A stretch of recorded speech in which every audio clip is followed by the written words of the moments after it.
Yesterday's reveal changed everything with their biggest announcement yet, combat masteries. And today's reveal is stuff like getting a max cape in Lumbridge now. You all can act like this isn't special, but you can't feel how cozy this is. So today on Twitter, Jagex said, "Hey, I heard you like teasers, so I got you a teaser for your teasers.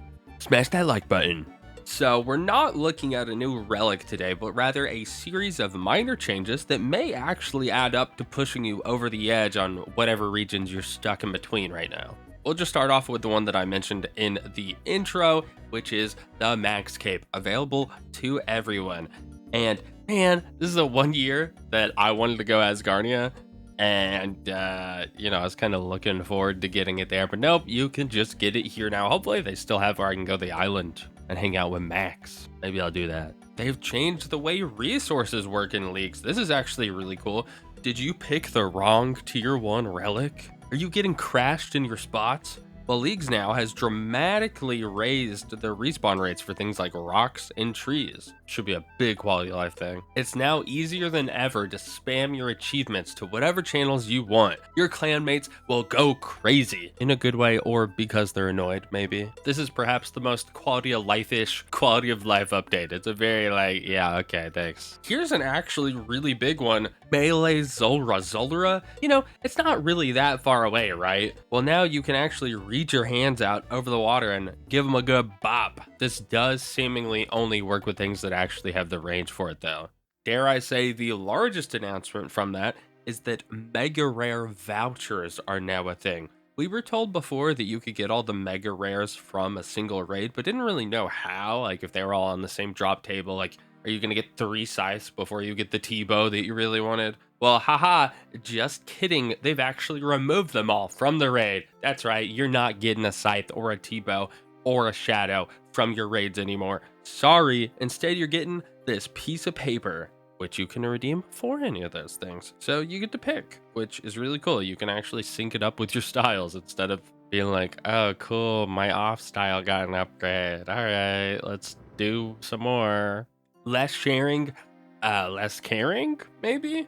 I don't know. Instances have been created for Cerberus, Seracnus, and Thermi, which is probably pretty good. Probably going to be kind of contested. Also, these are areas where you can get crashed. I've definitely been crashed at Seracnus before, and I can just imagine someone cutting through the web, sneaking a shadow hit on the Seracnus, and I'm like, okay, well, I guess I'm not getting a drop now. Thanks, buddy. Or just people camping Seracnus for clue drops. Absolutely could see the world beautiful with that. So really nice that they're adding these in. I assume that you can choose to not use them if you're a Total Recall user, but I'm not really sure. Not that you can't just set your thing outside of the instance. You absolutely can, and I don't think any of these bosses are actually going to be very difficult. I don't think you need to recall in the middle of the fight.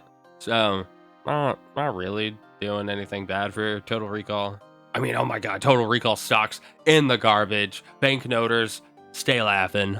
Now, we already knew that we were going to be able to do Tormented Demons. We just didn't really have all the details. And guess what? We still don't really have all the details. But we are being told that you don't have to do while Gothic sleeps. Now, does that mean the quest is auto-completed? Does that mean it isn't? But you can still do it. That way, if you want to do the quest for a bunch of XP, you can go and do that. I don't know. I have no idea. I think they're intentionally being vague. Last year, I picked Fremnik. Against all odds. Everyone told me not to. And man, I wish I listened. Specifically, I wish I didn't have to do Duke and keep prepping over and over and over.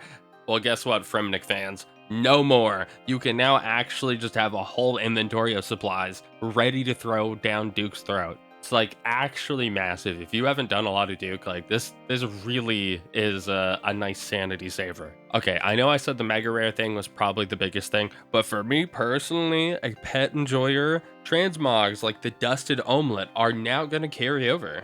Which means I'm going to have to grind out chambers because I'm picking Corinne and I am not leaving without my Puppetile. Also, could there maybe be Echo Boss pet skins that you can get on here and they carry over to the next leagues? Is this why they're doing it? I don't know. And by that, I mean, I literally have no idea, but that would be pretty cool. I would like that.